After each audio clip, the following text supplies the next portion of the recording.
What's up, Flick fans? Body horror is back in a big way. Let's talk the substance. Have you ever dreamt of a better version of yourself? Younger, more beautiful. A fading celebrity decides to use a black market drug, a cell-replicating substance that temporarily creates a younger, better version of herself. This movie is definitely rated R. For strong, bloody violence, graphic nudity, gore, language, all the things that you would expect in a movie like this, Demi Moore is our star. We'll talk about the rest of the cast here in a second because they're amazing. But what I don't want to say a resurgence, but yeah, I guess so, a resurgence. This may be the best performance I've ever seen from her. And that's shocking because she's always been good, but there's something about her in this movie you just can't look away. And I mean, visually, the emotions from the character and what she's going through, which is based around a fascinating plethora of emotions. She is an aging superstar. Her name is known around the world. Everyone used to love her, but now they're looking for the new version of her. Because Dennis Quaid goes up to, and her character's name is Elizabeth Sparkle, and his name is Harvey, by the way, so that's interesting. But Harvey goes up to Elizabeth and says, you know what? I think it's time for you to step aside. You've gotten to that point to where there's really no going back. Go celebrate your career. It's over. And the things going on in her head, which we get to see represented in a visually spectacular way, to be honest with you, this is something that, first of all, so many people can watch and apply to aspects of your life. It's like, you know, you used to be great at something, but you're aging out of it. But especially women watching a movie like this and being able to relate to all of the emotions going on in Elizabeth's head, it's like, I just don't feel good enough. There's a great sequence where she's just getting ready and she continues to look at herself and not happy with what she's seeing back in the mirror. And that's where this movie just goes so far beyond what it inevitably turns into, and that's like a psychological horror film. By the way, the same director of Revenge, which is a movie that came out a couple of years ago, I was fascinated with. I thoroughly enjoyed that. But I didn't expect to be on the edge of my seat the entire time. Look, I saw the trailer. The way the trailer was paced, the music, the voiceover, I'm like, yeah, this is a great trailer. But 2 hours and 30 minutes, it's a long film. Is it gonna? No, it does.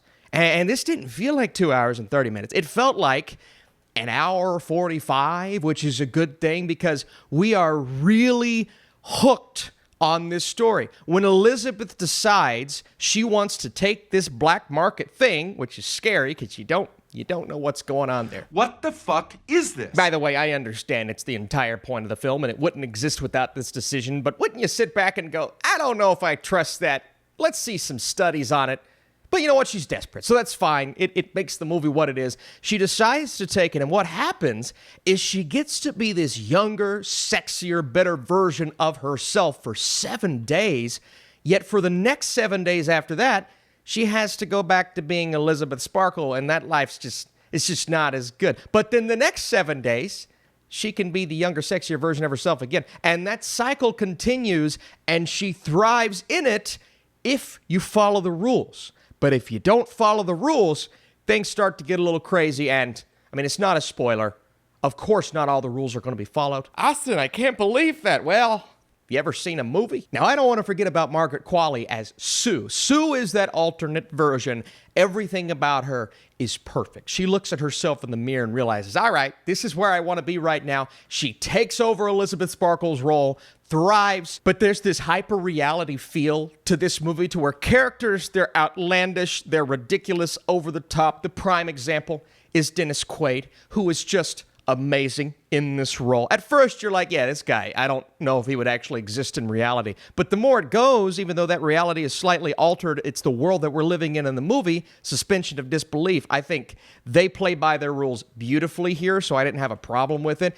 The more you watch him, the more you're like, no, I love it, because what he is representing in this film is, I mean, it exists, obviously. They named the character after that. So. But it's all about these obnoxious expectations that people have for those in Hollywood, both men and women. And then you start to think a little deeper, and it's like, the lengths that people will go to in Hollywood just to try to look better and try to appease those critics and things like that, you start to understand. And so this opens up all of these discussions, and if you're not looking for that in a movie like this, you're just wanting body horror, you may roll your eyes, scoff, and say, I don't care about the themes, just show me madness.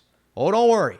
The madness is here as well. But once you start to get into that, the John Carpenter-esque feel to this film, visually, story-wise, the implementation of prosthetics. There are so many things about where this movie goes, especially in the third act, that was incredible. And we haven't really seen anything like it in quite some time. I see people all the time talking about a movie that makes you uncomfortable and makes you feel icky. And it's like, this horror movie is one of the craziest things you've ever seen. Then I watch the movie, it's like, I mean, it was good in its own way, or maybe it was terrible, but it didn't unnerve me. It didn't make me uncomfortable. You guys are just kind of inflating that. The substance is different. The end of The Substance is one of the craziest things I've ever seen, but it works so well and it fits so firmly in the box that it's created for itself. I didn't find it to be so outlandish that I dropped off by the end. I was just so on board with what it was doing. And yeah, it goes overboard at the end. But if you watch the movie before that, it's overboard in the beginning. It's overboard all throughout. It plays by its own rules, never goes outside of that. And the first shot, the minimalistic shot that we get in this movie, really tells you all you need to know about where it goes. But by the time we get to the end, and I'm thinking like The Fly, like I said, classic John Carpenter, The Elephant Man, there's like David Lynch in here, and all of these fascinating elements that we used to get in early days horror that we just don't get anymore. I'm like, why don't we make more decisions like this and utilize prosthetics and practical effects to make you feel uncomfortable? That's exactly what this movie does, and it was the ultimate payoff, to the point to where I sat back and I said, maybe there's a new voice in horror. Coralie Fargeat, you all know how I am with pronouncing names. Let me know if I got that right. This is so impressive. This is such a beautiful mesh of what we know these types of horror movies to be back in the day, what we don't get nowadays, with the themes and the ideas and things that are, you would think they would be pandering, a little heavy-handed. No, it's just so beautifully integrated to where everything works and it's firing on all cylinders, from Quaid to Qualley to Demi Moore, who is outstanding. And by the time you get to the end, it just comes together and it makes its mark. And even though you don't understand everything that's going on, it's like this entire black market premise. Where did this product spawn from? You don't need to know those things to see the story that you're seeing play out. It's all about her experience with it. But my God, man, also living this double life. I mean, this is basically Hannah Montana on steroids. That was the stupidest thing I could have said. I'm going to keep it in, though, because I want to. Okay, guy, settle down. Also, a few more things I want to throw into this video. Dennis Quaid, like I said, is over the top. I love seeing him here. Qualley is as good as Moore, and the way that she plays this is epic to see that decline as it goes. But I also want to throw in the editing and the score. The editing is so incredible. The things that they throw in just to keep you on your toes, but that mixed with the sound design and the music that just comes in, and when the kids say the beat goes hard, the beat goes really hard. It is paced like that trailer was paced. So if you like the trailer, I think you're going to like this movie. And anytime that guy's voice kicks in with those sound effects, with that score, it's just a cool piece of art, man. I don't know. The way that they thought about this movie and thought about how it was displayed and conveyed to us, fascinating.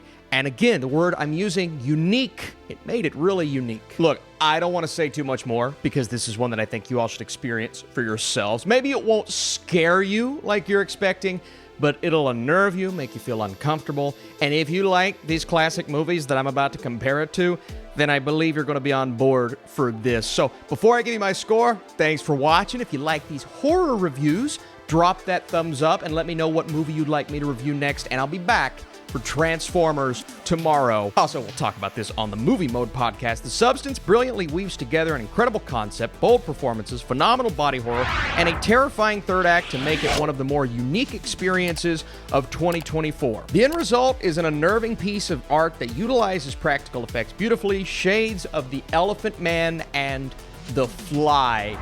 What a unique experience that I wasn't ready for. I didn't think this movie would be this good, but it is, and it baffled me walking out of that theater. And seeing Dennis Quaid like this, man, it's such a unique experience. He was great. Everybody was great in this film. Thanks for watching.